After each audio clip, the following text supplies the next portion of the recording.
So on a Kanban board, you've got a definition of workflow, you've got a starter point, a finish point, you've got a cycle time, how long does the work take to get from the starter point to the finish point, you've got throughput, what's the rate of items being delivered across the finish point per time period, like per day, per week, per sprint, work item age, the elapsed time from which a work item has started but has still not yet finished. And you've got work in progress, which is all the items that are within the starter point and the finish point. So often we have both discovery work and delivery work on a Kanban board. You could argue discovery work, development work, and delivery work. Discovery work would be, for example, research to figure out whether this is the right thing to build for the customer. Maybe we're doing some experiments, maybe we're doing some prototyping. It's very wise to do experiments when we have insufficient evidence that we can harvest the proposed value, because at the end of the day our work items are bets. Bets at best, ill-informed opinions at worst if you don't experiment. You could just fill your funnel with stuff to develop when maybe there's no evidence you should actually develop it. So discovery is about discovering value, it's about learning. And development is about building the product, making the product if you like. And delivery is about getting that work that we've made and giving it to the customer. And so you could argue there's 4 time horizons. We're trying to discover the next best thing. We're trying to develop what we now have evidence is the right thing to do. And then we're delivering the stuff that we've got to a stage that's ready for a customer to consume.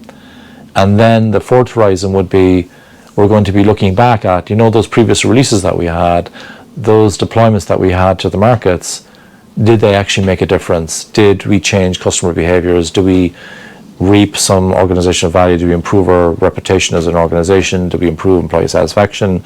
Do we reduce our plastic footprint? Do we reduce our carbon footprint? And so on and so forth. So 4 time horizons that we need to think about on a Kanban board. And the thing is, what do you do with this work? In Kanban, backlog is optional, unlike in Scrum where there's a product backlog which is mandatory, it's an artifact. In Kanban, backlog is optional. You can also have a funnel which is like the backlog for a backlog, if you like. Another optional container that you might have on your definition of workflow. There are multiple patterns available for managing these 4 time horizons. The thing is that we're managing what type of work it is as opposed to who's doing the work. Because I hope in a modern team that's trying to practice agility, I would hope that people are trying to learn other skills. The reality is that the people who do discovery, they have a lot of work to do, and there's usually less people who have the skill to do that discovery.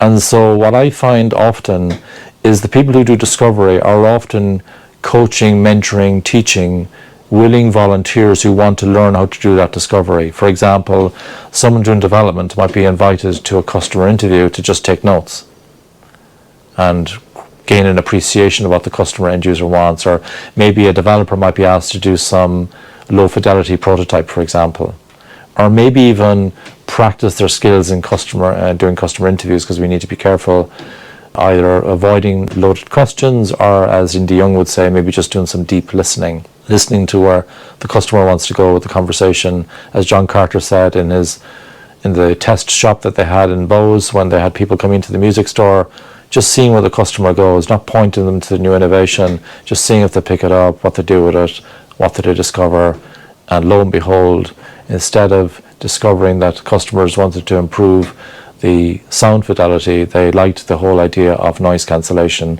and noise cancelling headphones were discovered by accident, through an accident of innovation. So we're trying to have as many innovation accidents as possible, because in reality that's where most innovation comes from. Also through twisting previous inventions for a new purpose.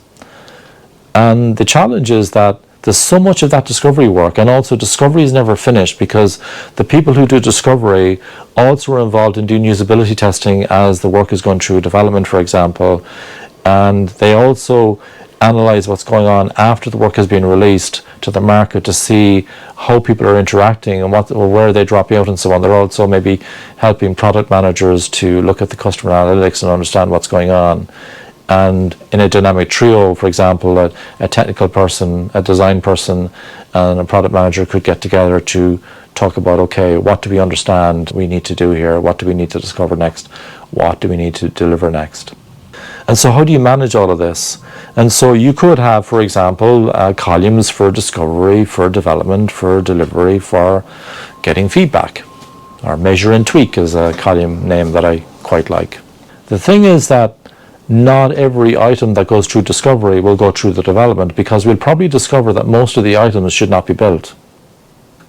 Most of them. Because we know, for example, from several editions of the chaos report from the standards group that 2/3 of what we build is never used, or sorry, rarely or never used.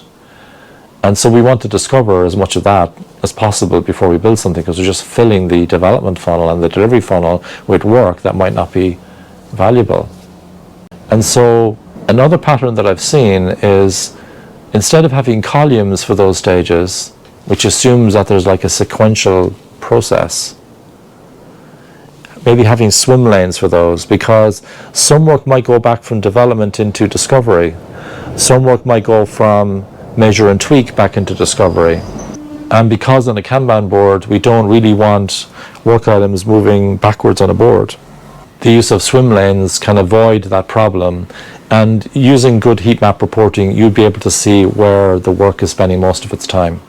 In terms of work items, I tend to separate discovery work items from development work items. You could argue that development and delivery could be combined because we want to get some value. But there is value in discovery, because remember, value is also about learning. So as long as the discovery results in some learning about something being good or bad or whatever, have we validated some hypothesis? Have we met some people that matched our personas, for example? Or maybe we're not into personas, but we've talked to some people, we've run some experiments. What did we learn? And that learning, there's value in that learning. And so I have no problem with work items being there for discovery. And then there'll be other work items maybe for development/delivery. And as long as each work item is valuable, that's okay. You could also have work items that have all the discovery work, development work, and delivery work on the same item, with subtasks for the individual discovery, development, delivery tasks, for example. Each of those subtasks in themselves contribute to the delivery of value, but in and of themselves are not valuable, so the entire work item itself is valuable.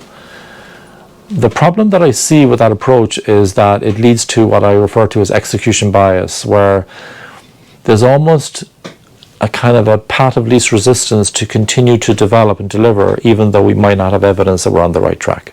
So we want to visualize as many signals as possible. We want to see what options we have that maybe are building up some evidence that we should develop and deliver them. We want to see what's going on in development and delivery. We want to also see what are we measuring and tweaking and what are we learning, and so we're getting that learning cycle, that empirical loop of deciding what to do next based on what we learned last.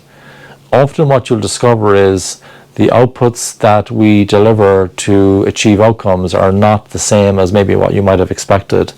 So it's important when you're setting goals and you're setting a direction of travel for the teams that they're outcome oriented. What change in behavior are we looking for in terms of the customer, end user, consumer? What business value metrics or customer value metrics or end user value metrics are we looking to move the needle on that would demonstrate, that would be observable, that we know we made a difference, either better or worse? Remember, the value can be positive or negative. They're just two sets of patterns for combining discovery, development, delivery, and measuring and tweaking. I'd love to hear your ideas on other approaches. The only limit is your imagination. Thank you.